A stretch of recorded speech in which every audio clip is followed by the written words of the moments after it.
سچ کہتے ہیں کہ برا انسان شیطان سے بھی بڑا بھیڑیا ہے۔ اکبر نے قاسم خان کی والدہ کے ہاتھ کی روٹی کھائی اور پھر اپنے ساتھ 2 نالی بندوق لے کر ظہر کے بعد 3 بجے کے قریب وہ روانہ ہو گئے۔ راستے میں جنگل پڑتا تھا، ان درختوں میں ایک بارانی نہر بھی گزرتی تھی۔ درخت اتنے گھنے تھے کہ دن کو بھی رات کا سا سما ہوتا تھا، اور خدا بہتر جانتا ہے کہ اکبر کی نیت پہلے سے خراب تھی یا اسی وقت خراب ہو گئی تھی۔ یہ بھی خدا جانتا ہے کہ وہاں کیسے بات شروع ہوئی، مگر اکبر کی بری نیت سے بلند بخت کے پاؤں تلے سے زمین ہی نکل گئی۔ ناظرین، اگر آپ دلچسپ کہانیاں سننا چاہتے ہیں تو اس چینل کو سبسکرائب کر لیں اور بیل آئیکن پریس کر دیں تاکہ نئی ویڈیوز کا نوٹیفیکیشن آپ کو مل سکے۔ شکریہ۔ اعظم خان کا باپ زمیندار تھا، اس لیے زمین اس کو ورثے میں ملی تھی۔ اس نے محنت کر کے اپنی زمینوں کو بڑھایا، ساکھ اچھی تھی، عزت میں بھی اضافہ ہوا۔ ہم اس گاؤں کے باسی تھے، لہٰذا ایک دوسرے کو اچھی طرح سے جانتے تھے۔ وہ میرے والد کے دیرینہ دوستوں میں سے تھے، لہٰذا ان کے ساتھ جب ایسا سانحہ ہوا تو جہاں تمام گاؤں والے دم بہد رہ گئے، وہاں میرے والد بھی ان کے غم میں برابر کے شریک تھے۔ چچا اعظم کے 2 بچے تھے، بیٹے کا نام قاسم خان اور بیٹی کا نام بلند بخت تھا، جو میری ہم عمر تھی، اور ہم نے 5ویں تک اسکول میں تعلیم اکٹھے ہی حاصل کی۔ بخت کی والدہ بہت شفیق تھیں، مجھ سے پیار کرتی تھیں، کچھ دن نہ جاتی تو ملازمہ کو بھیج کر بلواتی۔ وہ ایک بڑے زمیندار کی بیٹی تھی اور کافی جہیز لائی تھیں، لہٰذا سسرال میں انہوں نے بڑی عزت پائی، اور 2 خوشحال گھرانوں کے ایک ہو جانے سے اس خاندان کی عمارت دوبالا ہو گئی تھی۔ قاسم خان اور بلند بخت نے گاؤں کے پرائمری اسکول میں تعلیم پائی۔ بلند بی بی نے 5 جماعت پڑھ کر اسکول چھوڑ دیا، جبکہ قاسم خان نے 10ویں جماعت پاس کی تھی۔ یہاں یہ رواج تھا کہ لڑکی کی شادی جلد کر دی جاتی تھی، جبکہ لڑکے چاہتے تو کمانے کی غرض سے دوسرے صوبوں کو کوچ کر جاتے تھے۔ اس طرح لڑکوں کی شادی میں تاخیر کو معیوب خیال نہیں کیا جاتا تھا۔ چچا اعظم کو بھی بلند بخت کی کم سنی میں ہی اس کی شادی کی فکر ستانے لگی۔ وہ اکثر میرے والد سے اس بات کا تذکرہ کرتے رہتے تھے۔ ان کے خاندان میں کوئی موزوں رشتہ نہ تھا۔ کافی سوچ بچار کے بعد یہ فیصلہ کیا کہ بیٹی کو دور کے عزیزوں میں بیاہ دیا جائے۔ ان کے یہ عزیز گاؤں سے 7 کلومیٹر کے فاصلے پر رہتے تھے۔ ان سے پہلے صلح تھی، مگر اب کچھ عرصے سے ناراضگی چلی آ رہی تھی۔ چچا اعظم نے اپنے قبیلے کے ایک شخص سے ارادہ ظاہر کیا تو نعمت اللہ خان تک بات پہنچ گئی۔ ان کی طرف کے کچھ بزرگوں نے خیر سگالی کا پیغام بھیج دیا۔ چند شرائط طے ہوئیں اور پھر جرگے کی کوششوں سے بلند بی بی کا رشتہ نعمت خان کے بیٹے شرافت سے ہو گیا۔ یوں دیرینہ ناراضگی ختم کر دی گئی، جو کسی بھی وقت دشمنی میں بدل سکتی تھی۔ کچھ عرصہ شادی کی تیاریوں میں لگا، پھر وہ دن آ گیا جس دن چچا اعظم کی بیٹی کی شادی تھی۔ وہ خود ہمارے گھر آئے اور دعوت نامہ دے گئے۔ ہم بھی بہت خوش تھے کہ بلند بی بی کو دلہن کے روپ میں دیکھیں گے۔ وہ میری ہم عمر تھی، بچپن کی سہیلی تھی، مجھے اس کی شادی کی خوشی کیوں نہ ہوتی۔ جب میں ان کے گھر پہنچی، بہت گہما گہمی تھی۔ بلند بات بات پر مسکراتی تھی، اس کا چاند سا مکھڑا خوشی سے دمک رہا تھا۔ تب ہی میرے دل نے دعا کی، خدا کرے بلند تم کو کسی کی نظر نہ لگے۔ اعظم چچا نے اپنی پسند سے داماد کو چنا تھا، جبکہ بلند بی بی نے اپنے ہونے والے جیون ساتھی کو دیکھا تک نہ تھا۔ پھر بھی وہ خوش تھی کہ اس کا دل کورے کاغذ کی طرح تھا، جس پر کسی خیالی محبوب تک کی شبیہ بنی تھی اور نہ ہی کسی کا نام درج ہوا تھا۔ ایسی لڑکیاں جن کے دل میں کسی کا خیال پہلے سے موجود نہ ہو، ان کی شادیاں خوشی کا سندیسہ لاتی ہیں، کیونکہ ان کا دلہا ہی ان کا محبوب ہو جاتا ہے۔ بخت بھی اپنے اندیکھے جیون ساتھی کا خیال کر کے گھونگھٹ میں مسکرا رہی تھی۔ میں سوچ رہی تھی کہ جانے یہ خوش قسمت ہے کہ نہیں، مگر یہ اس وقت کتنی مطمئن ہے جبکہ اس نے اپنا دلہا دیکھا تک نہیں ہے۔ اتنے میں شور مچ گیا کہ بارات آ گئی ہے۔ میں بھی دلہا کو ایک نظر دیکھنے چھت پر گئی، جہاں اور لڑکیاں بھی تھیں۔ وہ سب بارات کو دیکھ رہی تھیں۔ دلہا اپنے رشتہ دار نوجوانوں کے درمیان ایسے جگمگا رہا تھا جیسے ستاروں کے جھرمٹ میں چاند۔ اس کا مردانہ حسن و جمال بے مثال تھا۔ تب ہی میں نے تسلیم کیا کہ خدا کی قدرت نے ان دونوں کو بالکل ٹھیک ملایا ہے، یہ ایک مثالی جوڑی کہلائے گی۔ بہرحال نکاح ہو گیا، بلند اور شرافت خان رشتہ ازدواج میں منسلک ہو گئے اور پھر رخصتی کی گھڑی آ گئی۔ خوشی کے اظہار کے لیے فائرنگ کے علاوہ علاقائی فنکار بھی اپنے رقص و سرور اور فن موسیقی کا مظاہرہ کر رہے تھے۔ یوں میری دوست نہایت دھوم دھام سے بیاہ کر اپنے دلہا کے گھر چلی گئی۔ بلند بی بی کو ہوبرو دلہا ملا تھا، سسرال نے پیار دیا، یہ زندگی کسی جنت سے کم نہ تھی۔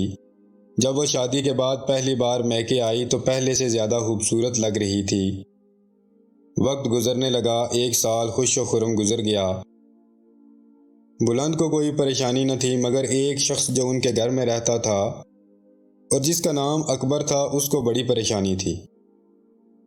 اکبر خان کے بارے میں بتاتی چلوں کہ اس کی ماں جب بیوہ ہوئی تو وہ 6 ماہ کا تھا، اور اس بیوہ کا نام حیات بی بی تھا، جو نعمت اللہ خان کی رشتہ دار تھی۔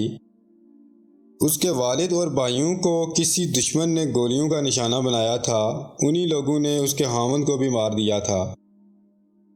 وہ پناہ کی خاطر نعمت اللہ کے گھر آئی تو نعمت اللہ کی بیوی بیمار تھی، جبکہ شرافت صرف 3 ماہ کا تھا۔ بیمار ماں اپنے بیٹے کو دودھ نہ پلا سکتی تھی۔ ننھے بچے کو بھوک سے بلکتے دیکھ کر حیات بی بی نے اسے سینے سے لگا لیا، اور یوں اکبر کے ساتھ ساتھ شرافت بھی حیات بی بی کی گود میں پرورش پانے لگا۔ اس احسان کا بدلہ اعظم خان نے یہ دیا کہ بیوہ رشتہ دار خاتون حیات بی بی اور اس کے یتیم بچے کی پرورش کا ذمہ اٹھا لیا، اور اکبر کو منہ بولا بیٹا بنا لیا، کیونکہ وہ ان کے بیٹے کا دودھ شریک بھائی بھی تھا۔ وقت گزرنے کے ساتھ ساتھ دونوں ایک ہی گھر میں پل کر جوان ہو گئے۔ جب شرافت کی شادی ہوئی تو اکبر نے شادی کے انتظام میں بڑھ چڑھ کر حصہ لیا، لیکن بلند بخت کو پہلی نظر دیکھ کر ہی اس کا دل اس لڑکی پر فریفتہ ہو گیا، کیونکہ اتنی حسین دلہن اس نے زندگی میں پہلی بار دیکھی تھی۔ یہ لڑکی جو اس کے خوابوں کی تعبیر ہو سکتی تھی، اب اس کی بھابھی بن چکی تھی، اور یہ ایسا مقدس رشتہ تھا کہ اس کو جھٹلایا بھی نہ جا سکتا تھا۔ بس وہ ٹھنڈی آہ بھر کر رہ گیا۔ بلند بخت کو اس کے احساسات کا کوئی علم نہ تھا، وہ جیٹھ سمجھ کر اس کی تکریم کرتی تھی، کیونکہ اس کو یہی بتایا گیا تھا کہ وہ شرافت کا بڑا بھائی ہے۔ تاہم اکبر پر تعلیم و تربیت نے کوئی اثر نہ کیا تھا۔ وہ اکثر بلند کو دیکھ کر دل میں کہتا تھا کہ اے کاش یہ میری بھابھی نہ ہوتی تو میں اس کو ہر قیمت پر حاصل کر لیتا۔ ایک دن کا ذکر ہے کہ بلند کا بھائی قاسم خان نالے پر نہانے لگا۔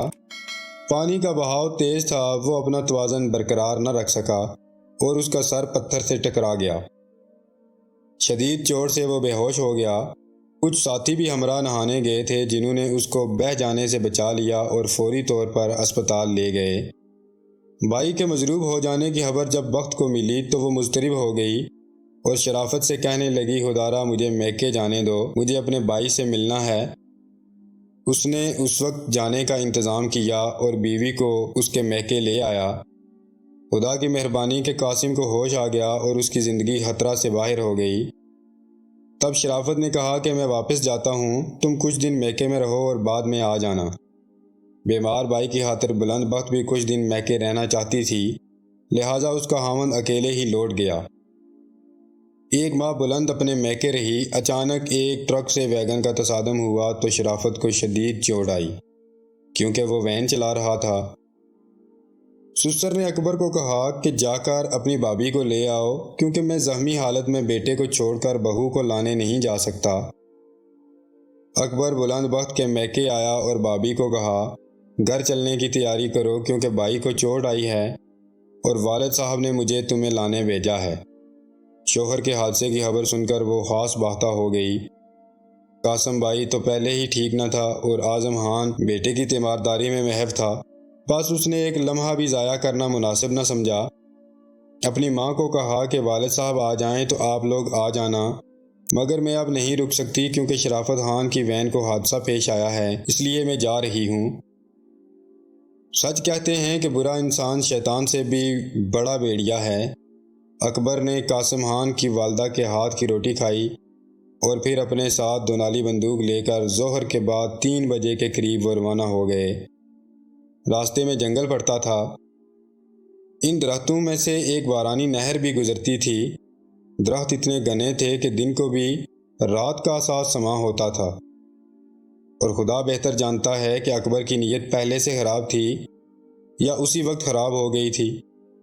یہ بھی خدا جانتا ہے کہ وہاں کیسے بات شروع ہوئی، مگر اکبر کی بری نیت سے بچنے کے لیے بلند بخت نے پوری کوشش کی کہ جس قدر ہو سکتا تھا وہ باغی، لیکن قسمت میں بد نصیبی ہی لکھی تھی۔ جب اکبر کو یقین ہو گیا کہ وہ بلند بخت کو آسانی سے گھیر نہیں سکتا تو بھاگتے بھاگتے اس نے فیصلہ تبدیل کر دیا۔ اس نے دونالی بندوق سے بخت کے پاؤں کا نشانہ لیا اور فائر کر دیا۔ بدبختی سے اس کا نشانہ صحیح لگا اور وہ لڑکھڑاتی ہوئی پتھروں پر گر گئی، اور ایک بدنیت انسان نے اپنی منشا پوری کر لی۔ پھر وہ نہر پر آ کر ہاتھ منہ دھونے بیٹھ گیا۔ اس وقت بلند بخت نے زخمی پاؤں سے لڑکھڑاتے ہوئے بندوق اٹھا لی اور اکبر کے سر کا نشانہ لیا، اور ایک ہی فائر سے وہ بدکردار ہلاک ہو گیا۔ بلند نے اپنے پاؤں پر اپنے سر کے دوپٹے کی پٹی باندھ لی، اور بڑی مشکلوں سے عشاء کے بعد وہ واپس میکے آ گئی۔ اس کے والدین کھانا کھا رہے تھے۔ جب بیٹی کو زخمی حالت میں دیکھا تو تڑپ گئے۔ پوچھا، بیٹی تیرے ساتھ کیا ہوا؟ کس نے تیرا ایسا حال کیا ہے؟ تو اپنے خاوند کی خاطر گئی تھی۔ بلند بخت نے رو رو کر حال بتایا تو اس کا باپ غصے میں سلگ اٹھا۔ وہ اسی وقت بندوق ہاتھ میں تھام کر گھر سے نکل گیا تاکہ اپنے سمندی کو باور کرا سکے کہ اس کی بیٹی کو لینے کے لیے تم نے کس درندے کو بھیج دیا تھا۔ ادھر بلند بی بی بھی غم سے چور تھی۔ خاوند حادثے میں زخمی تھا اور اس کے باپ کے لپالک نے اس کی روح کو مجروح کر دیا تھا۔ قاسم کی طبیعت ابھی تک درست نہ تھی اور اعظم خان اس کو اکیلا نہیں چھوڑ سکتا تھا۔ یہ وہ نامساعد حالات تھے جس نے بلند بی بی کو نڈھال کر دیا تھا۔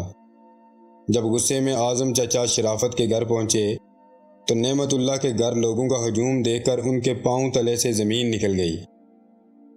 شرافت خان، ان کا پیارا داماد، حادثے سے جانبر نہ ہو سکا اور فوت ہو چکا تھا۔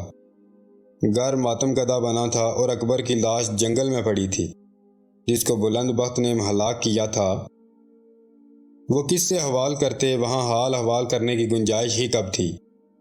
بہرحال کسی صورت بلند بخت کو یہاں لانا تھا تاکہ وہ اپنے سہاگ کا آخری دیدار کر سکے۔ وہ الٹے قدموں لوٹ آئے، لیکن جب وہ گھر پہنچے تو بیٹی بھی ابدی نیند سو چکی تھی۔ اس نے خود اپنی زندگی کا خاتمہ کر لیا تھا۔ وہ اپنے سہاگ سے اس قدر پیار کرتی تھی کہ خدا نے اتنی بری خبر سنانے سے پہلے ہی اس کو اٹھا لیا۔ وہ قیامت کا منظر تھا جب بلند بخت کا جنازہ اعظم چچا کے گھر سے نعمت اللہ خان کے گھر پہنچایا گیا۔ پھر دونوں میاں بیوی کے جنازے ایک ساتھ اٹھائے گئے اور ان دو سچے پیار کرنے والوں کو پہلو بہ پہلو قبر میں اتار دیا گیا۔ اس کے بعد اس بدبخت اکبر کو بھی دفن کر دیا گیا۔ اس حادثے نے چچا اعظم کی کمر توڑ کر رکھ دی۔ ادھر قاسم خان کی طبیعت کبھی بحال ہو جاتی اور کبھی خراب ہو جاتی تھی۔ اس دوران چچی نے سجدے سے سر نہ اٹھایا۔ وہ رو رو کر اپنے بیٹے کی صحت یابی کی دعا کرتی تھیں۔ بیٹی تو اپنے خالق سے جا ملی تھی، اب یہی بیٹا ان کی آخری پونجی اور امید تھا۔ خدا نے اس دکھیا کی دعا سن لی اور ان کا بیٹا رفتہ رفتہ مکمل طور پر صحت یاب ہو گیا۔ ہم سب کو قاسم بھائی کے صحت یاب ہونے کی خوشی تھی، مگر جب بلند بخت یاد آتی تو دل خون کے آنسو روتا تھا۔ میں سوچتی ہوں کہ کچھ لوگوں کی خوشیاں کتنی ناپائیدار ہوتی ہیں، ایسے ہی جیسے انسان کی زندگی ناپائیدار ہے کہ آج ہے کل نہیں ہے۔ کتنے چاند سے چہرے کہ جن پر نظر نہیں ٹھہرتی، دیکھتے دیکھتے خاک نشیں ہو جاتے ہیں۔ ناظرین، اگر آپ کو ویڈیو اچھی لگی تو اس چینل کو ضرور سبسکرائب کر لیں اور ویڈیو کو لائک کر دیں۔ شکریہ۔